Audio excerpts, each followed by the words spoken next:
시청자 여러분, 안녕하십니까? 오늘은 기자가 본 역사의 현장, 광주 사태, 일명 반란의 도시 13번째 이야기를 시작하겠습니다.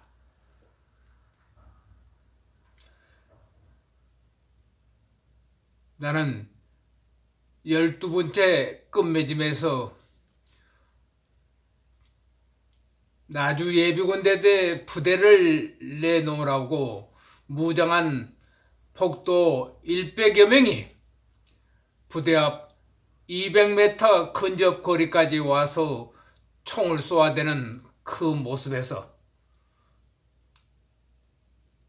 나는 갖가지 유언비어들을 조직적으로 퍼날린 자들이 배후에서 무장 시민군들을 선동하고 있다는 것을 확신했습니다.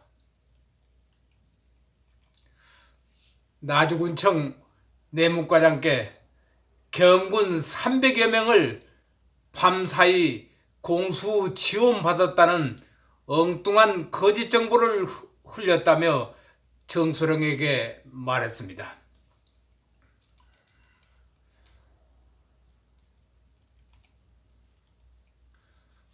엉뚱하게도 헬기에서 중화기 한 대와 실탄 등을 지원받은 순간에 300명의 공수부대원들을 공수받았다는 허위 정보를 흘리는 이유는 지방민들이 외지 시민군들과 내통한 것을 예상하면 서남부 시군에서 나주로 집결한 무장 시민군들은 이곳 나주 예비군대대 병력이 겨우 20여 명에 불과하다는 정도는 알고 있기 때문에 부대 공격을 함부로 하지 말라고 300여 명을 공수받았다고 허위 정보를 날렸던 것입니다.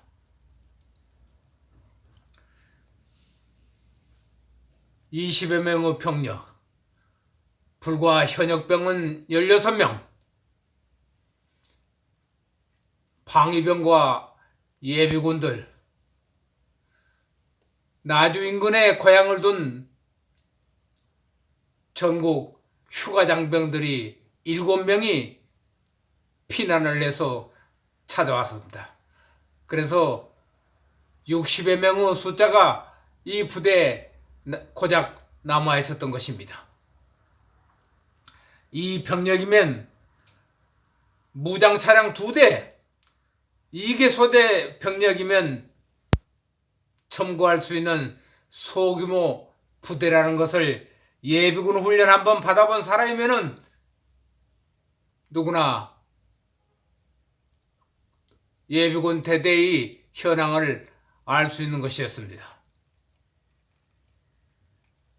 나는 이들의 기습 공격을 우려하고 300여 명의 진압군이 투입되었다며 거짓 정보를 내무과장에게 흘려주었던 것입니다. 이는 잠시나마 불안에 떨고 있는 주민들을 안정시키려는 이유였다는 설명에 대대장은 궁금증이 풀렸다는 듯 사후 대처할 방법을 의논하자고 하더군요. 300명 진압군 공수라는 헛소문을 퍼뜨린 지 2시간쯤, 해질 무렵에 예상 밖의 상황이 벌어졌습니다. 진압군이 밤새 헬기로 공수되었다는 역정보에 무장차량 10여 대가 광주 목포간 도로 나주 진입로인 천주교 앞 도로변에 집결하고 있다는 것입니다. 허위 정보를 흘려주었기에 그 부대가 공격을 받을 경우 60여 명의 장병들이 희생이 생긴다는 최악의 사태를 생각하니 허위 정보를 흘려준 나는 눈앞이 캄캄했습니다. 시민군을 자처한 폭도들이 부대 점거를 위해서 특공대와 기동 타격조까지 결성했다는 소식을 듣고 진압군 공수설을 퍼뜨린 나는 심한 자괴감을 일어나 정신의 경련을 일으키기도 했습니다. 불안해하는 저에게 정소령이 냉수 한 컵을 건네주면서 형님 잘못이 아니오. 부대를 사수하기 위한 수단이니 자책하지 마시라며 위로해 주더군요. 22일 오후 5시 내문과장으로부터 뜻밖의 연락이 왔습니다. 계엄군의 공수 소식을 듣고 뜻있는 은민들이 시위대를 설득하겠다며 수습 대책에 나섰다는 반가운 소식을 알려왔습니다.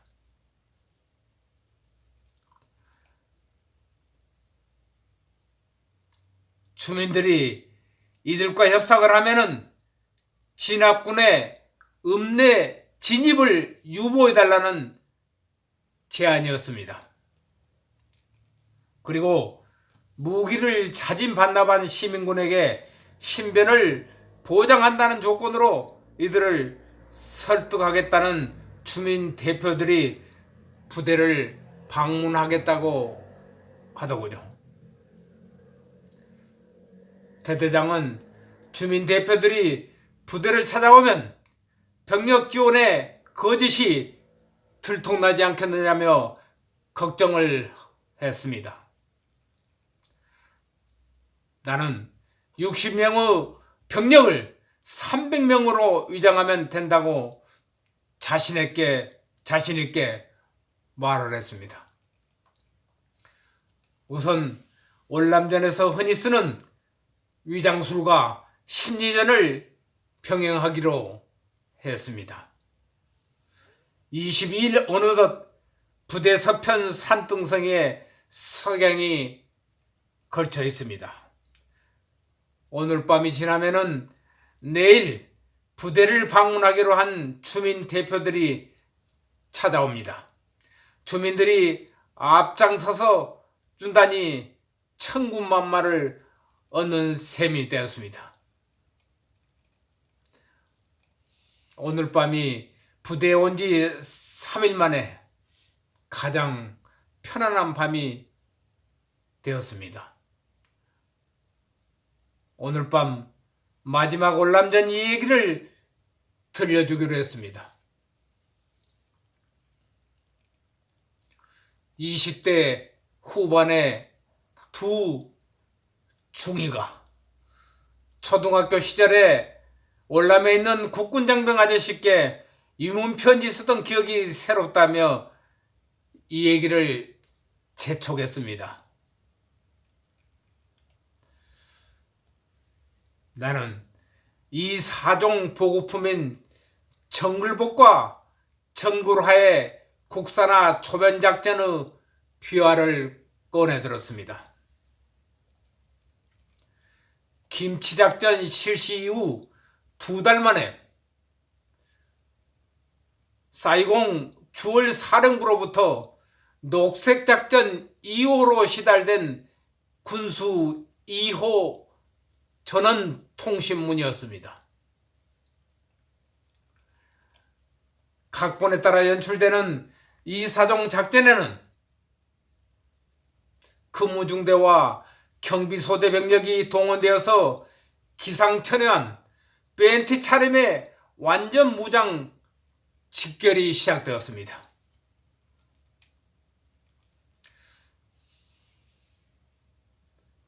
벤티 차림에 방탄조끼를 입고 수류탄을 매달고 완전 무장을 한 병사들이 부대 주변 정글 8부 능선의 탈환 작전이 시작되었습니다.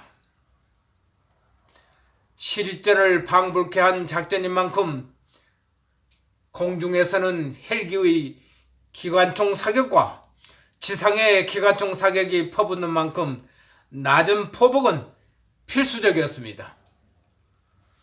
비록 공포탄이지만 벤티 바람으로 작전에 참가한 병사들은 무릎과 팔목에서 흐르는 피도 아랑곳 없이 고지를 향해서 낮은 포복을 계속해야만 했습니다. 실전을 능가하는 작전으로 우리들은 가시덩굴에 팔과 무릎에 피투성이가 되고 공중과 지상에서는 정운병이 분주하게 카메라와 16mm 영사용 사진들을 계속 찍어대었습니다. 다음날 어김없이 만들어진 브리핑 차트는 서문이 이렇게 시작되었습니다. 주월 한국군은 사계절이 뚜렷한 동양인의 체질로서 열대 다습한 고온의 정글전에서 미군이 지급하는 정글 전투복이 동양인의 체형과 체질에 맞지 않아서 각종 피부병을 일으켜 급기야는 정글복을 버리고 맨몸으로 벤티 바람으로 작전에 나서는 부대가 곳곳에서 발생하고 있다는 전투 상황 보고서가 만들어졌습니다. 기막힌 보고서를 접한 주월 미 국방성 군사콤관은 노노를 연발하면서 종군 기자들에게 이 사실을 감추려고 안절부절하더군요. 당신은 미국 전역에서 벌어진 반전단체의 월남 파병 반대 열기가 빗발치던 때라서 한국군의 벤티 차림 작전이 국제사회에 알려질 경우 국제적인 망신을 당한 게 뻔한데 바로 목전에서 한국군 벤티 바람 작전의 황당함을 미 군사 고문관은 목격한 셈입니다. 한편의 드라마같이 우리 참전 용사들이 벗어던졌던 미제 정글복과 정구라는 미국이 월남전의 열대지방 특수지역의 작전에 사용하려고 특별히 제작한 보급품이었던 것입니다. 무더위 속에서 샘물처럼 흐르는 땀의 흡수 처리가 뛰어나고 정구라는 오랜 시간 늪지대에서 신발을 벗지 않고도 견딜 수 있는 특별한 제품이었습니다.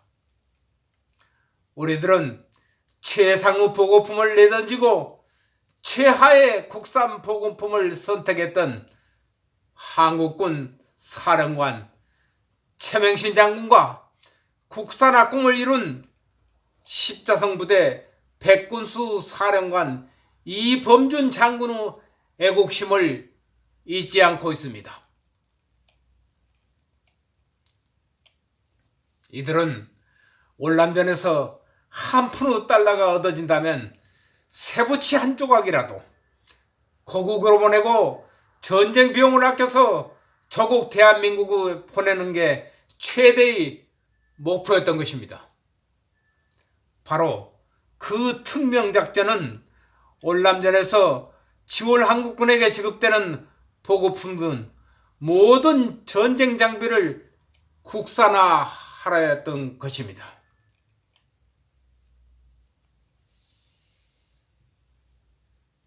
이렇게 해서 연인은 33만 명이 8년 동안 월남전에서 얻어온 고귀한 달러가 대한민국 국방비에, 대한민국 방위 산업에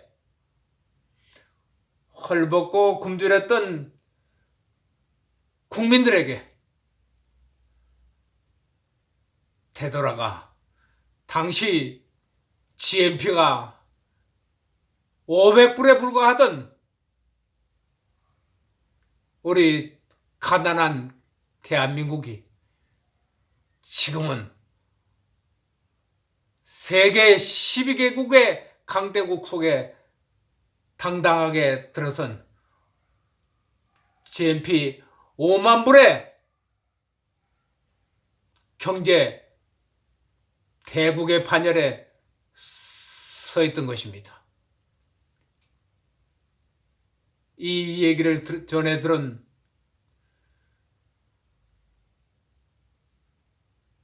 강중이와 이중희 두 장교는 눈시울을 적시던고요. 이렇게 월남전 얘기로 22일 밤을 지새웠습니다.